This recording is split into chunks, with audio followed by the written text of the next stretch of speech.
Hello बच्चों, मैं Renu madam. सबसे पहले आपको प्रीवियस वीडियो का मैं आंसर दे रही हूँ। मैंने आपको दिया था सबसे पहले कविता की पंक्तियाँ पूरी करो। तो यहाँ कविता की पंक्तियाँ मैंने लिख के भेजी हैं, आप अपने कविता से उसको मैच कीजिएगा। उसके बाद प्रश्नों के उत्तर लिखो। प्रश्न मैंने आपको दिए थे, आज के वीडियो में मैं उसका आंसर दे रही हूँ, आप उसको भी मैच कीजिए। और इसके आगे एक्सरसाइज दी थी मैंने, उसको भी मैच करना है, लेकिन ये ध्यान रखना है कि मात्रा मिस्टेक अगर आपसे हुई है तो उसका भी करेक्शन करना है। इसको आप मिलाइए, जो भी गलतियां हैं उसको 2 टाइम्स वापस से लिखे ताकि आपकी प्रैक्टिस हो। अब इसके बाद हम लोग आज चैप्टर सेकंड स्टार्ट करेंगे। चैप्टर सेकंड जिसका नाम है भालू ने खेली फुटबॉल। ये कहानी जंगल की है।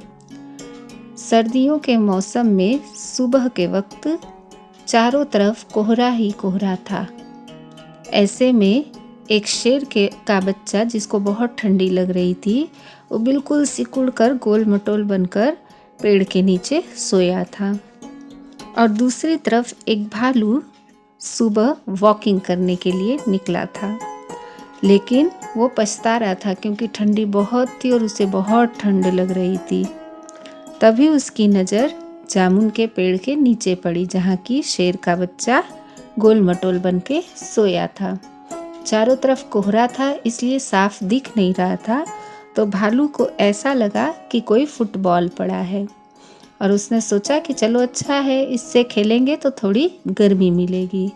ऐसा सोचकर उसने बिना सोचे समझे शेर के बच्चे को पैर से फुटबॉल की तरह उछाल दिया।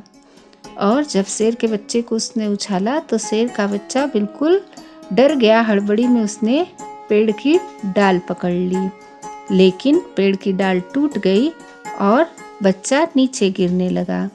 इतने में भालू को समझ में आ गया कि उसने क्या गलती की है। वो दौड़ कर गया और उसने शेर के बच्चे को लपक लिया, यानी उसको कैच कर लिया। ऐसा करने पे शेर के बच्चे को बहुत मज़ा आया और वो बार बार भालू से उछालने के लिए बोलने लगा। उसके लिए ये एक तरह से खेल बन गया था।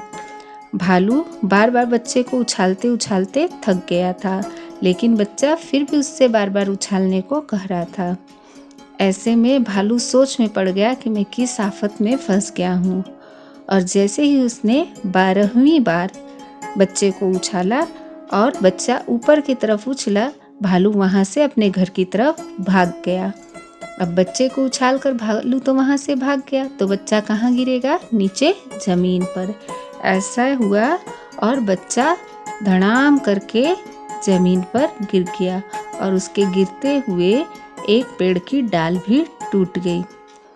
ये सब आवाज़ सुनने के बाद वहाँ माली आ गया और शेर के बच्चे को देखकर उसके ऊपर गुस्सा होने लगा और बोला कि तुमने पेड़ की डाल तोड़ दी है तो मुझे इसका हर्जाना चाहिए।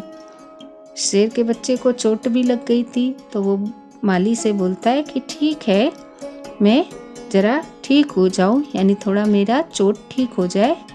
माली ने कहा ठीक है, मैं अभी आता हूँ। इतना कहकर माली चला गया और माली के जाते ही शेर के बच्चे को मौका मिल गया और वो वहाँ से 9-2-11 हो गया, यानी भाग गया और सोचने लगा कि हाइस जान बची तो लाख हो पाए, यानी कि माली से उसकी जान बच गई। तो ये कहानी आप 2 टाइम्स 3 टाइम्स सुनिए, वीडियो को ध्यान से देखिए। उसमें मैंने ये जो आपको बुक का पिक्चर भेजा है, कहानी को रीड कीजिए। उसके बाद मैंने आपको इस चैप्टर से रिलेटेड शब्दार्थ दिए हैं। उस शब्दार्थ को आपको अपनी नोटबुक में 2 टाइम्स लिखना है और लर्न करना है। उसके बाद क्वेश्चंस दिए हैं, जिसका आंसर आपको ये चैप्टर रीड करने पे और सुनने पे आ जाएगा। तो आपको खुद से आंसर ढूंढ के लिखना है। इसके लिए आप इस वीडियो को 2-3 बार देखिए, सुनिए ध्यान से और चैप्टर को रीड कीजिए। उसके बाद मैंने दिया किसने कहा, यानी जो भी वाक्य मैंने दिए हैं वो किसने कहा, सिर्फ आपको वो लिखना है, किससे कहा वो नहीं लिखना है। फिर है किसने सोचा, यानी जो वाक्य मैंने दिए हैं वो कोई बोलता नहीं है, अपने मन में सोचता है, आपको उसका नाम लिखना है जिसने ये सोचा। और उसके बाद उल्टे अर्थ वाले शब्द, यानी जो शब्द है उसका उल्टा शब्द क्या होगा, इतना आपको लिखना है और मुझे आंसर सेंड करना है। थैंक यू बच्चों।